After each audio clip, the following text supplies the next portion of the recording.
warahmatullahi wabarakatuh. Perkenalkan, nama saya Leli. Saya Leli dan saya Wisnu. Saya Artia.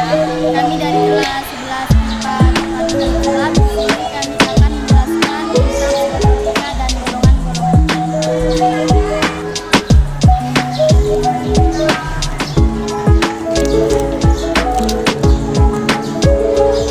Saya akan menjelaskan tentang psikotropika.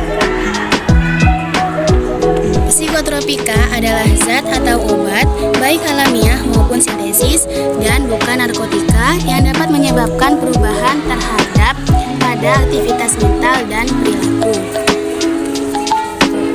Psikotropika adalah zat atau obat yang bekerja menurunkan fungsi otak serta merangsang susunan syaraf pusat sehingga menimbulkan reaksi berupa halusinasi, ilusi, gangguan cara berpikir, perubahan perasaan yang tiba-tiba, dan menimbulkan rasa kecanduan pada pemakaiannya.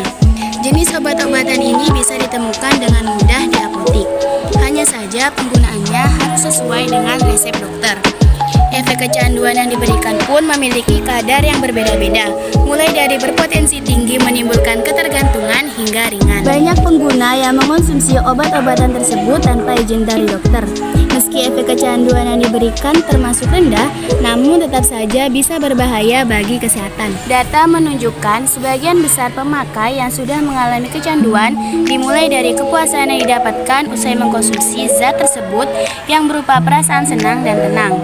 Lama-kelamaan, pemakaian mulai ditingkatkan sehingga menyebabkan ketergantungan. Jika sudah mencapai level parah, bisa mengakibatkan kematian. Penyalahgunaan dari obat-obatan tersebut juga bisa terancam terkena hukuman penjara. Karena itulah, meski beberapa manfaatnya sangat baik bagi kesehatan, namun jika berlebih dan tidak sesuai dengan anjuran dokter bisa menyebabkan efek yang berbahaya.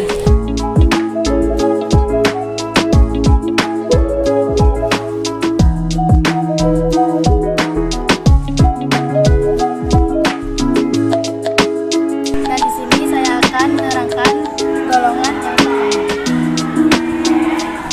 yang pertama, obat-obatan yang termasuk dalam golongan ini memiliki potensi yang tinggi menyebabkan kecanduan. Tidak hanya itu, zat tersebut juga termasuk dalam obat-obatan terlarang yang penyalahgunaannya bisa dikenai sanksi hukum. Jenis obat ini tidak untuk pengobatan melainkan hanya sebagai pengetahuan saja. Contoh dari psikotropika golongan satu diantaranya adalah LSDM,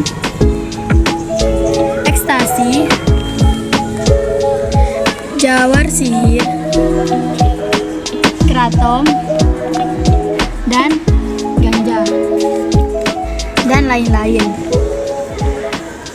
Dan secara keseluruhan jumlahnya ada 14 dari sekian banyak jenis narkoba yang beredar, maka ekstasi mungkin inilah yang paling banyak diproduksi dalam negeri. Selain dari bahan bakunya mudah didapat, harga jualnya pun bervariasi mulai dari harga golongan high class eksekutif, selebritis di atas 100.000 hingga harga banting di warung kafe 10.000 per butir. Inex, nama lain ekstasi ini, hasil keturunan kandung psikotropika, banyak diperjualbelikan bagai kacang goreng. Ekstasi beredar dalam bentuk tablet dan kapsul dengan ukuran sebesar kancing baju yang berdiri dari berbagai macam jenis, diantaranya Adam, Eva, Flash, Dolar, Bon Jovi, Mike Tyson, Playboy, Apple, Angel, White Dove, dan lain-lain. Pemakaian zat tersebut memberikan efek halusinasi bagi penggunanya serta merubah perasaan secara drastis.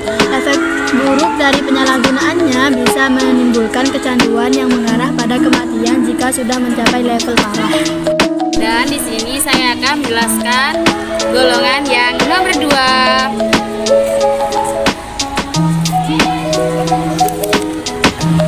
Psikotropika yang berkhasiat pengobatan dan dapat digunakan dalam terapi dan atau tujuan ilmu pengetahuan serta mempunyai potensi kuat mengakibatkan sindrom ketergantungan.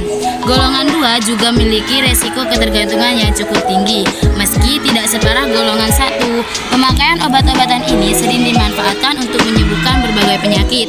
Penggunaannya haruslah sesuai dengan resep dokter agar tidak memberikan efek kecanduan. Dan adapun contohnya yaitu sabu atau methamphetamine, amfetamin, fenetilin, dan zat lainnya yang total jumlahnya adalah 14. Dan di sini saya memiliki contoh amfetamin. Amfetamin berbentuk gumpalan seperti batu. Amfetamin Amfetamin memiliki nama jalanan set meth crystal with bentuknya ada yang berbentuk bubuk, warna putih dan keabuan dan juga tablet. Di sini saya memiliki contoh metamfetamin yang berbentuk tablet. Dan ada juga sabu yang berbentuk serbuk. Di sini saya akan menjelaskan golongan 3. Psikotropika golongan 3 yang berkhasiat pengobatan dan dapat digunakan dalam terapi dan atau tujuan ilmu pengetahuan serta mempunyai potensi sedang mengakibatkan sindrom ketergantungan. Golongan 3 memberikan efek kecanduan yang terhitung sedang. Namun begitu, penggunaannya haruslah sesuai dengan resep dokter agar tidak membahayakan kesehatan. Jika dipakai dengan dosis berlebih, kerja sistem juga akan menurun secara drastis. Pada akhirnya, tubuh tidak bisa terjaga dan tidur terus sampai tidak bangun-bangun. Penyalahgunaan obat-obatan golongan ini juga bisa menyebabkan kematian.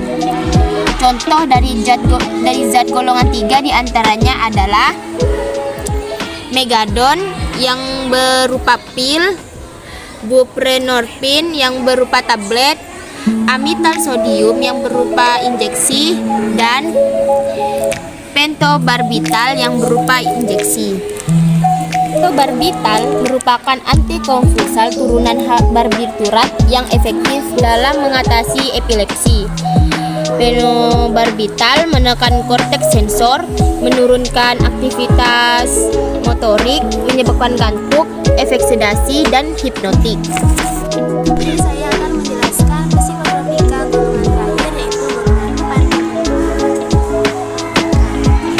4. Psikotropika golongan 4 yang berkhasiat pengobatan dan sangat luas digunakan terapi dan atau untuk tujuan ilmu pengetahuan serta mempunyai potensi ringan mengakibatkan sindrom ketergantungan. Contohnya diazepam. Golongan 4 memang memiliki risiko kecanduan yang kecil dibandingkan dengan yang lain. Namun, tetap saja jika pemakaiannya tidak mendapat pengawasan dokter, bisa menimbulkan efek samping yang berbahaya, termasuk kematian. Penyalahgunaan obat-obatan pada golongan 4 terbilang cukup tinggi. Beberapa di antaranya bahkan bisa dengan mudah ditemukan dan sering dikonsumsi sembarangan. Adapun contoh dari golongan 4 di antaranya alprazolam, dumolid yang mengandung nitrazepam, sedativa, pil koplo, clobazam, dan sudah tahu kan betapa bahayanya psikotropika bagi kehidupan? Jadi buat kalian yang masih mengkonsumsi, segeralah berhenti karena kesehatan kalian merupakan peran penting bagi tubuh kalian. Sekian presentasi dari kami, kurang lebihnya saya mohon maaf. Wassalamualaikum warahmatullahi wabarakatuh. Jangan lupa like, comment.